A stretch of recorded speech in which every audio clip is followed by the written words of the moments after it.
Thank you for organizing this today.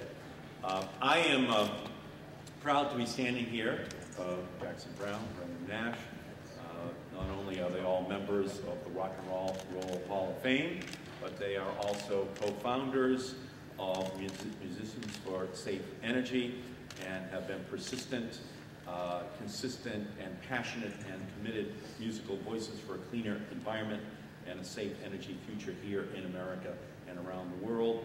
And along with our colleague, John Hall, founded Muse, Musicians United for Safe Energy, a generation ago now. Just absolutely amazing. But it turns out, historically, that they have been right 100% on the issue. And now we have, unfortunately, a necessity to refight this entire issue.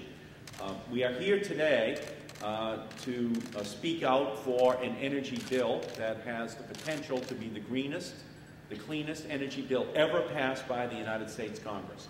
If we pass this bill in its entirety, 15% of America's electricity must come from renewable electricity by 2020. America's automobiles and light trucks must increase their fuel efficiency by 10 miles per gallon by 2020, backing out the equivalent of all of the oil that we import from the Persian Gulf.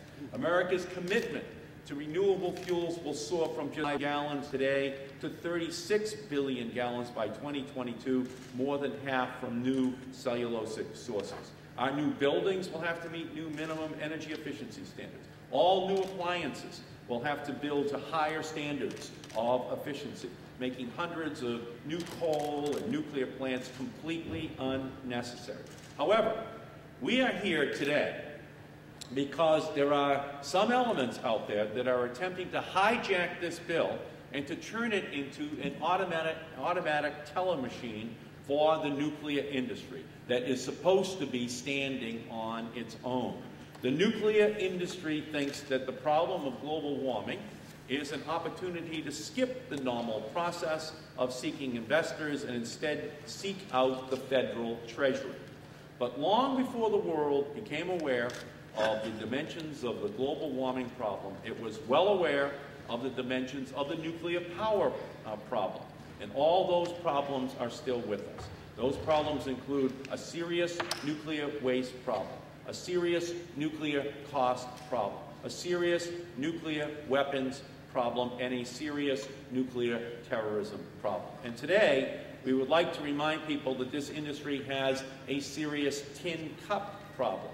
It keeps holding its hands out for subsidies from the federal taxpayer that would be better spent on new, clean, alternative energy sources. The Nuclear Energy Institute is pleading with Congress for unlimited loan guarantees by the taxpayer so it can run back to Wall Street and say, good news, invest in nuclear power and you won't have to take a risk. We got Congress to shift all that risk to the American taxpayer. So far, the industry has plans for at least $25 billion in loan guarantees, and with $25 billion more right around the corner.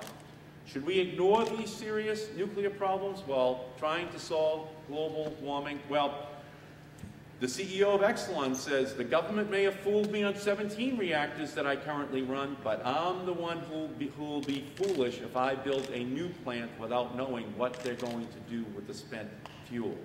So we have choices, and it turns out that more taxpayer giveaways to the nuclear industry is the wrong choice. If it were a good choice, Wall Street would be investing in it right now. They're not investing in it because it is not a good economic choice. Only if the taxpayers guarantee that there can be no losses will, in fact, this industry be able to be revived, but it will be at the expense of the alternative fuel industry.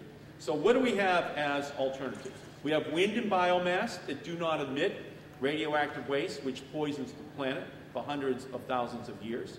We have solar and energy efficiency, which deliver more bang for the buck than a nuclear baby Huey, which gobbles up subsidies but never seems to grow up. We have biofuels and photovoltaics, which venture capital and walls are now backing, but not if Congress tilts the playing field by wrapping the nuclear industry in a taxpayer security blanket. We are in violation of the first law of holes. When you're in one, stop digging. They've been trying to dig Yucca Mountain for a generation. They've been unsuccessful out there. So thank you, Bonnie. Thank you, Jackson. Thank you, Graham. Thank you for everyone who is helping in this effort in order to level the playing field for renewable energy as the source of fuel for the 21st century. So again, if we pass this piece of legislation in its best form this year in Congress, we will save twice the amount of oil that we currently import from the Persian Gulf. We will reduce U.S. global warming pollution by up to 40% of what we must do in order to save the planet. We will create over 1.5 million new jobs in the renewable fuels area, all without any new nuclear subsidies. So let us pass this energy bill. Let's tell the nuclear industry to go meet its maker in the marketplace and not ask for the American taxpayer to keep it going. Let me now turn to recognize the great Congresswoman from the state of Nevada, who has been the champion in fighting the Yucca Mountain nuclear waste dump, Shelley Berkeley.